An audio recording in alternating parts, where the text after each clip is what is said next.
Hello, my friend. I am very happy you are here today. Take a slow breath, allow yourself to relax, and let us travel together into the past. Today, I want to tell you the story of a boy who received only 2 years of formal education, a boy who grew up in a crowded house, a boy whose family could not afford to keep him in school. Most people would have expected very little from him. After all, how could a child with almost no education compete with scholars, scientists, and leaders? How could he change the world? But this boy refused to stop learning. He read whenever he could. He asked questions about everything. He taught himself what others learned in classrooms. And over time, that curiosity transformed his life. He would become a writer, a scientist, an inventor, a diplomate, a nation builder, and one of the most respected people in history. His name was Benjamin Franklin. But before he became famous, before he helped create a nation, before his discoveries amazed the world, he was simply a poor boy who loved books, and that love would change everything. Benjamin Franklin was born on January 17, 1706, in Boston, Massachusetts. At that time, America did not yet exist as an independent country. The land was part of the British Empire. Life was often difficult. Most people worked hard simply to survive. Benjamin's father, Josiah Franklin, made soap and candles. It was honest work, but it did not make the family rich. In fact, money was always limited. And there was another challenge. Benjamin was not an only child. He was not the second child, or the third, or even the 10th. Benjamin was the 15th child in his family. Imagine living in a house filled with so many brothers and sisters. Food had to be shared. Space had to be shared. Everything had to be shared. There was little room for luxury. Yet inside that busy home, something special was beginning to grow. Benjamin loved learning. He loved reading. He loved ideas. Whenever he found a book, he wanted to know what was inside. Every page felt like a doorway to another world. His parents noticed his intelligence. For a short time, they sent him to school. Benjamin enjoyed every moment. He learned quickly. Teachers noticed his ability. It seemed possible that he might continue his education, but reality had other plans. School cost money, and the Franklin family simply did not have enough. After only 2 years, Benjamin had to leave. He was still a child. Most children would have accepted this disappointment. Benjamin did not. He could leave school, but he would not leave learning. That decision became one of the most important choices of his life. Instead of giving up, he created his own education. He borrowed books whenever he could. He saved money to buy books. He stayed awake, reading late into the night. While other boys slept, Benjamin often sat beside candlelight turning pages. Books became his teachers. Books became his classroom. Books became his opportunity. The more he read, the more questions appeared. And the more questions appeared, the more he wanted to learn. Many years later, people would call him a genius, but Benjamin himself understood something important. His success did not begin with genius. It began with curiosity, and curiosity was becoming stronger every day. When Benjamin turned 12 years old, his father made another important decision. He sent Benjamin to work with his older brother, James. James owned a printing shop. The work was difficult. Long hours, heavy equipment, constant responsibility.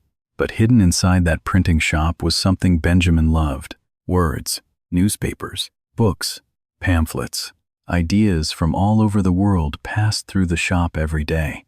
For Benjamin, it felt like entering a giant library. He learned how books were made, how newspapers were printed, how information traveled from one person to another. Most importantly, he continued reading. Every chance he had, every spare moment, every new publication, his education continued, not inside a classroom, but inside the world itself. And soon, Benjamin would discover that knowledge alone was not enough. He wanted something more: freedom. The freedom to choose his own future, and that desire would lead him toward the first great risk of his life.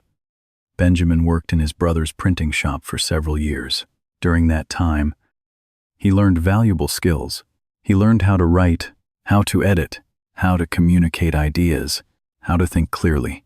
But there was a problem. Benjamin and his brother did not get along well. James was strict. Sometimes he was harsh. Sometimes he treated Benjamin more like a servant than a younger brother. Benjamin respected knowledge, but he did not like being controlled. As the years passed, the tension between them grew. Benjamin wanted independence. He wanted the freedom to make his own choices. He wanted to build a life that belonged to him. Finally, at the age of 17, he made a decision that would change everything. He would leave Boston. It was a dangerous choice. In fact, it was against the law. Benjamin was legally bound to work for his brother. Leaving could bring serious consequences, but sometimes the desire for a better future becomes stronger than fear. One day, Benjamin quietly left. He sold some of his books to get a little money. Then he began a journey into the unknown. He traveled first to New York. The city was larger than Boston, more crowded, more exciting. Benjamin hoped to find work there, but luck was not on his side.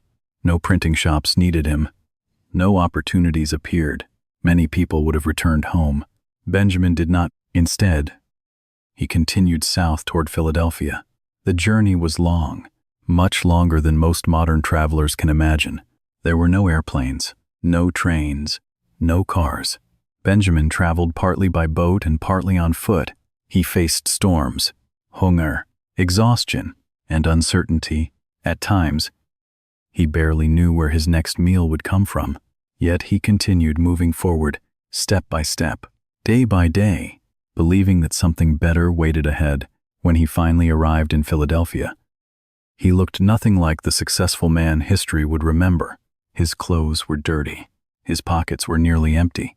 He was tired, hungry, and alone. With the little money he had left, Benjamin bought 3 large rolls of bread. One roll was more than enough for a meal. Yet the baker had misunderstood his order. Now Benjamin walked through the streets carrying 2 rolls under his arms while eating the third. People looked at him curiously. Some smiled, others laughed. Among them was a young woman named Deborah Reed. She noticed the strange young man carrying too much bread. She laughed at the sight. Benjamin probably felt embarrassed, but neither of them knew something important. Years later, Deborah Reed would become his wife. Life often works in unexpected ways. Sometimes moments that seem unimportant become turning points. At the time, however, Benjamin was focused on survival. He needed work. He needed stability. He needed an opportunity. Fortunately, Philadelphia offered all 3. Benjamin found work at a printing shop. The owners quickly noticed his intelligence, his discipline, and his willingness to learn. He worked hard, very hard. People trusted him, respected him, admired his dedication. For the first time, Benjamin began to see a future taking shape, a future built not on wealth or family connections, but on knowledge, effort, and character. Then, when he was still a teenager, an unexpected opportunity appeared. The governor of Pennsylvania heard about the talented young printer. The governor was impressed. He told Benjamin that he should open his own printing business. Imagine hearing such advice when you are only 18 years old. Benjamin was excited. The governor promised support, money, connections, opportunities. Everything seemed perfect. There was only one problem. The governor was not telling the truth, and Benjamin was about to learn one of the hardest lessons of his life, a lesson about trust, a lesson about disappointment, and a lesson that would make him stronger than ever before. Benjamin believed the governor of Pennsylvania. Why wouldn't he? The governor was an important man, a respected leader, someone who seemed trustworthy. He told Benjamin that he should travel to London and buy equipment for his future printing business. He promised letters of introduction, financial support, and help getting started. To an ambitious young man, it sounded like the opportunity of a lifetime. Benjamin was excited. He imagined returning to Philadelphia with everything he needed to build his own company, a company that would finally give him independence, a company that would allow him to shape his own future. So he boarded a ship and crossed the Atlantic Ocean. The journey took weeks.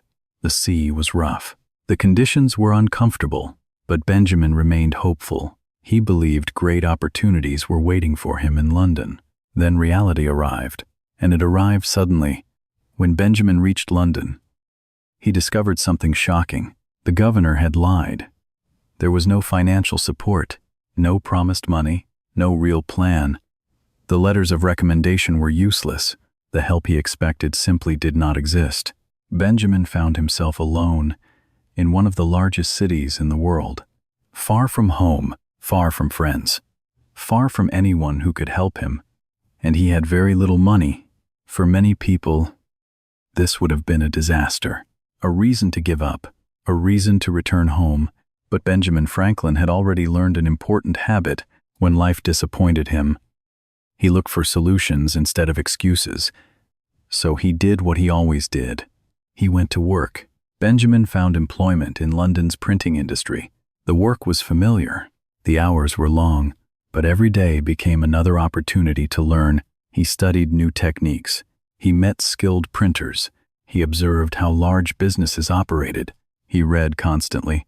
Books remained his closest companions. While some people spent their free time seeking entertainment, Benjamin spent much of his time improving himself. He believed that knowledge was an investment nobody could steal, nobody could take away, nobody could destroy. And that belief guided his life. The longer Benjamin stayed in London, the wiser he became. He learned not to depend too heavily on promises. He learned to trust actions more than words. Most importantly, he learned to trust himself. That lesson would serve him for the rest of his life. After nearly 2 years in London, Benjamin finally returned to Philadelphia, but he was no longer the same young man who had left. He had more experience, more confidence, more skills, more wisdom. Sometimes, failure becomes our greatest teacher, and Benjamin was beginning to understand that. Back in Philadelphia, he focused on a simple goal: work hard, save money, keep learning, improve every day. The formula was not complicated, but it was powerful. Benjamin worked diligently. He avoided unnecessary spending. He studied successful people. He learned from mistakes. Slowly, his future began to take shape. Then, at the age of 22, he achieved something remarkable. He opened his own printing shop. The dream that had once seemed distant was finally becoming reality. Benjamin was now his own boss. His success did not arrive through luck. It arrived through preparation, years of learning, years of effort, years of persistence. His business started small, but Benjamin approached it differently. He cared about quality. He cared about accuracy. He cared about serving customers well. People noticed. Customers returned. The business grew. And as it grew, Benjamin discovered another talent: writing. He was not only good at printing ideas, he was good at creating them. Soon he began writing articles, essays, observations about life, thoughts about society. His writing was clear, simple, practical. People enjoyed reading it. Unlike many writers, Benjamin did not try to impress readers with complicated language. He wanted ideas to be useful, easy to understand, easy to remember. That approach made him popular, and before long, he would create something that would make him famous throughout America, something that would carry his wisdom into thousands of homes, a publication called Poor Richard's Almanac. And through its pages, Benjamin Franklin would begin teaching an entire generation how to live, work, and think more wisely. Poor Richard's Almanac was a simple book. At least, it appeared simple. Every year, people bought it to see calendars, weather predictions, practical advice, and useful information. But Benjamin Franklin turned it into something much more. He filled its pages with wisdom, short sayings, simple lessons, ideas that ordinary people could apply to their lives. Readers loved it. The almanac became one of the most popular publications in America. People quoted Benjamin's advice everywhere. Farmers repeated it, merchants repeated it, families repeated it. Some of those sayings are still remembered today. One of the most famous was, "Early to bed and early to rise makes a man healthy, wealthy, and wise." Another was, "A penny saved is a penny earned." These ideas were simple, but that was their power. Benjamin understood something important. Wisdom is only useful if people remember it, and people remember simple truths. As his publications became more successful, Benjamin's income grew.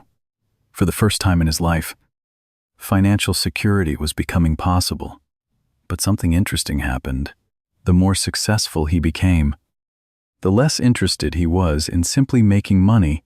Benjamin had a larger goal. He wanted to improve society. He wanted to make life better for ordinary people, and he believed knowledge could help achieve that goal. Most people spend their lives asking, "What can I get?" Benjamin increasingly asked, "What can I contribute?" That question changed everything. He helped create one of America's first public libraries. Today, libraries seem normal, but in Benjamin's time, books were expensive. Many people could not afford them. Knowledge often belonged only to the wealthy. Benjamin wanted to change that. He believed ordinary people deserved access to learning, so he helped create a system where books could be shared, borrowed, read, and enjoyed by everyone. It was a revolutionary idea. Thousands of people benefited, and Benjamin was only getting started. He also helped organize one of the first volunteer fire departments. At that time, fires were a constant danger. Entire neighborhoods could disappear in a single night. Benjamin believed preparation was better than panic. Instead of waiting for disaster, people should work together beforehand. The idea worked. Lives were protected, property was saved, communities became stronger. Again and again, Benjamin followed the same pattern. See a problem, study it, find a solution, share the solution, help others. That mindset became the foundation of his life. Benjamin Franklin was one of the most respected citizens in Philadelphia. He was successful, trusted, influential. Many people would have been satisfied. Many people would have slowed down. Benjamin did the opposite. His curiosity continued growing, and soon, that curiosity would lead him toward one of the greatest mysteries of the 18th century, a mystery hidden in the sky itself. Storms fascinated him. Lightning fascinated him. The enormous power of nature fascinated him. Most people simply watched thunderstorms. Benjamin asked questions. What exactly was lightning? Where did it come from? How did it work? At the time, very few people knew the answers. Scientists were only beginning to understand electricity. Much of it remained a mystery. But Benjamin suspected something remarkable. He believed lightning and electricity might be connected. It was a bold idea, a dangerous idea, and proving it would require extraordinary courage. Soon, Benjamin Franklin would conduct the experiment that made him famous around the world, an experiment that would forever connect his name with science. And with a stormy sky, Benjamin Franklin had always been curious. As a child, he asked questions about books. As a printer, he asked questions about ideas. As a businessman, he asked questions about success. Now he was asking questions about nature itself, and one question fascinated him more than almost any other. What was lightning? Today, the answer seems obvious. We learn about electricity in school. We understand storms. We understand electrical energy. But in the 18th century, much of this knowledge did not exist. Lightning remained mysterious, powerful, unpredictable. Some people even believed it was purely a supernatural force. Benjamin was not satisfied with mystery alone. He wanted evidence. He wanted understanding. He wanted answers, so he began studying electricity. At the time, scientists across Europe were conducting experiments. Benjamin carefully read their findings. He repeated experiments. He made observations. He took notes, as always. Learning became his first step. Then he noticed something interesting. The behavior of electricity seemed similar to the behavior of lightning. The more he studied, the more convinced he became. Perhaps lightning was simply a giant form of electricity. It was a bold idea, but how could he prove it? Benjamin needed evidence, and evidence would require an experiment that would later become one of the most famous scientific stories in history. In 1752, during a thunderstorm, Benjamin conducted the experiment that would make him known around the world. He flew a kite into the storm. Attached to the kite was a metal key. The wet string helped conduct electrical energy. When electrical charge traveled down the string, Benjamin observed proof that lightning and electricity were connected. The experiment became legendary, although later stories sometimes exaggerated exactly what happened. The result was clear.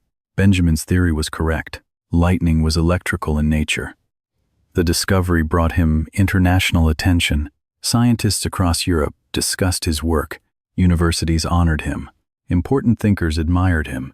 A man who had received only 2 years of formal schooling was now being recognized by some of the greatest minds in the world.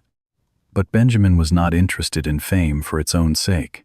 He immediately began asking a different question. How can this knowledge help people?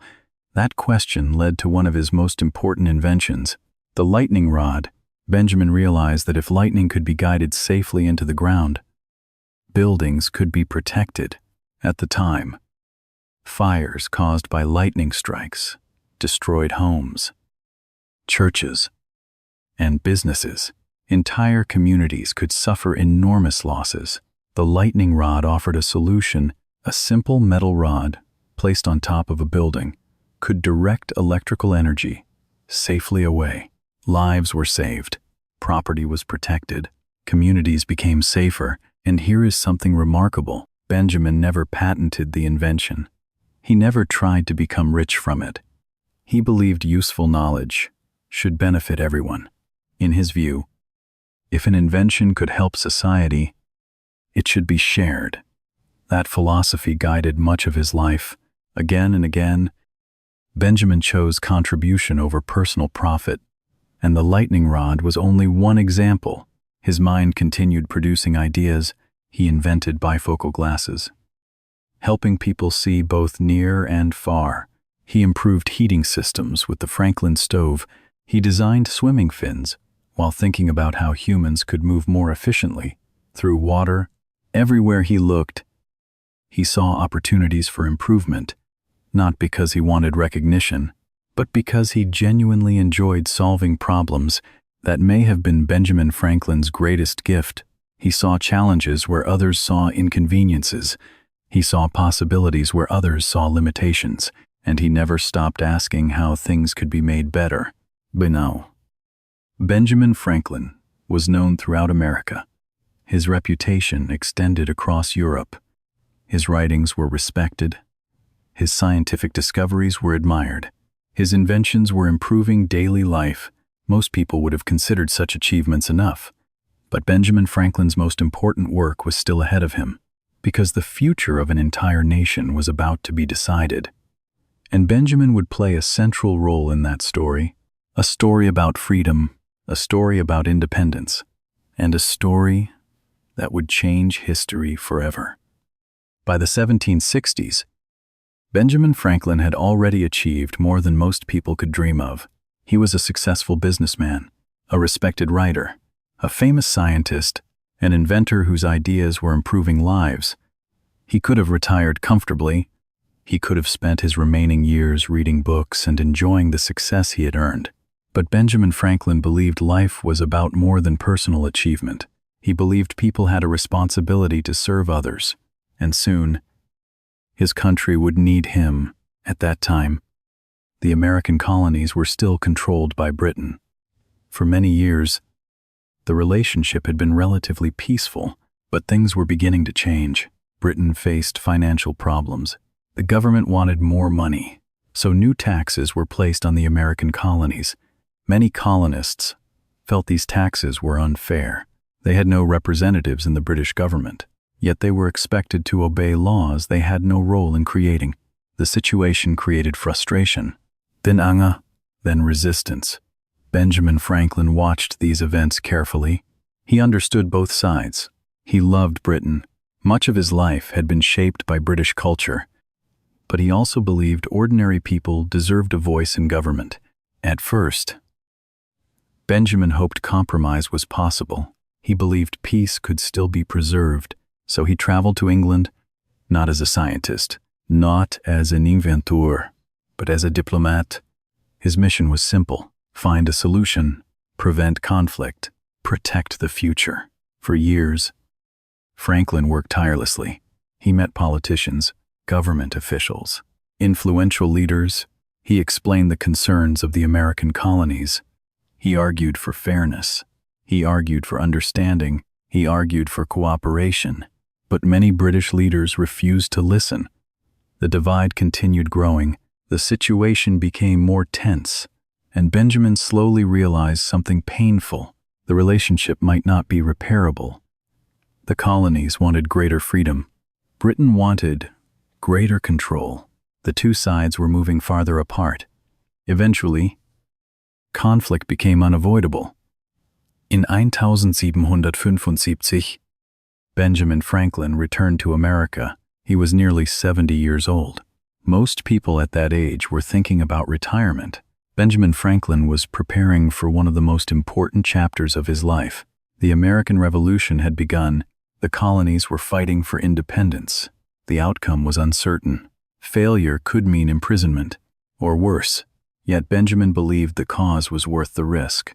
In 1776, leaders from the colonies gathered together. They faced a historic decision. Should they remain under British rule, or should they declare independence? The choice would change history. Benjamin Franklin joined other leaders in drafting a remarkable document, the Declaration of Independence. The document announced that the colonies were no longer part of Britain. They would become a new nation, a free nation. The decision required courage. Signing the declaration was dangerous. If the revolution failed, those who signed it could be punished as traitors. Benjamin understood the risk. Yet he signed his name anyway, not because it was safe, but because he believed it was right. At 70 years old, he was still willing to risk everything for a principle.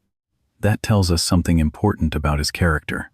Benjamin Franklin never stopped growing, never stopped learning, and never stopped serving a cause larger than himself. But declaring independence was only the beginning. Winning independence would be much harder. America faced one of the most powerful nations on earth. The colonies lacked money. They lacked supplies. They lacked powerful allies. Victory seemed uncertain, and once again, Benjamin Franklin would be asked to do something extraordinary. He would cross the Atlantic Ocean, again, not as a scientist, not as a printer, but as a diplomat, trying to save a nation. And what happened next would help determine the future of the United States forever. Benjamin Franklin was 70 years old when he accepted one of the most difficult assignments of his life. Most people at that age would have chosen comfort. They would have stayed home, spent time with family, enjoyed a peaceful retirement. Benjamin Franklin did the opposite. In 1776, he crossed the Atlantic Ocean once again. His destination was France, and the future of America might depend on what happened there. At the time, the American colonies were fighting Britain. The war was difficult. Britain had a powerful army, a powerful navy, and enormous resources. America needed help. Without allies, victory seemed unlikely. Franklin understood this. That is why he traveled to France. His mission was simple to describe, but incredibly difficult to achieve. Convince France to support the American cause. The journey itself was exhausting. Ocean travel in the 18th century was slow and dangerous. Storms were common. Comfort was limited. Yet Franklin accepted the challenge. because he believed the future of his country was worth the effort. When he arrived in France, something unexpected happened. The French people loved him. Benjamin Franklin was already famous. His scientific discoveries were known throughout Europe. His experiments with electricity had earned international respect. Many French citizens admired him. Many considered him a symbol of intelligence and wisdom. Franklin understood people well. He knew diplomacy was not only about politics, it was also about relationships, trust, communication, respect. So he listened carefully, spoke thoughtfully, and built strong connections with influential leaders. He attended meetings, hosted conversations, answered questions, and patiently explained why America deserved support. The process took years. Success did not happen overnight, but Franklin remained patient. He had spent his entire life understanding something important. Big achievements require time. Eventually, his efforts paid off. France agreed to support America. The French government provided money, weapons, ships, and soldiers. The assistance changed everything. For the American colonies, French support became one of the turning points of the war. Without it, independence might have remained only a dream. Franklin had helped secure something priceless, a chance for his country to survive. And perhaps that achievement reveals another important lesson. Benjamin Franklin's greatest contribution was not a single invention, not a single discovery, not a single book. His greatest contribution may have been his ability to bring people together, to solve problems, to build cooperation, to create opportunities where others saw obstacles. In 1783, after years of conflict, the war finally ended. America had won its independence. A peace treaty was signed, and Benjamin Franklin helped negotiate it. The boy who had once left school after only 2 years was now helping shape the future of a nation. It is an extraordinary transformation. But Benjamin Franklin's story was not finished yet. After many years abroad, he returned home to Philadelphia. He was 79 years old. Many people considered him a national hero, yet Franklin remained remarkably humble. He continued serving the public, continued sharing ideas, continued searching for ways to improve society. Then another historic challenge appeared. America had gained independence, but now it needed something equally important. A government, a system that could guide the new nation into the future. Leaders from across the country gathered together. They debated, discussed, argued, and searched for solutions. Benjamin Franklin was among them. At 81 years old, he was one of the oldest participants. Many younger leaders respected him deeply. They valued his wisdom, his experience, and his calm judgment. Franklin understood that disagreement was natural, but he also understood that cooperation was essential. Again and again, he encouraged compromise. Again and again, he encouraged unity. His voice helped bring people together during difficult moments. The result became the United States Constitution, one of the most influential political documents in history. And Benjamin Franklin helped make it possible. The curious boy who loved books had become a nation builder, but perhaps the most remarkable part of his story was not what he achieved. It was how he achieved it. Through learning, through curiosity, through service, through a lifelong commitment to growth, and even in his final years, those values never left him. As Benjamin Franklin entered the final years of his life, he had every reason to rest. He had achieved success. He had earned respect. He had helped create a nation. He had contributed to science.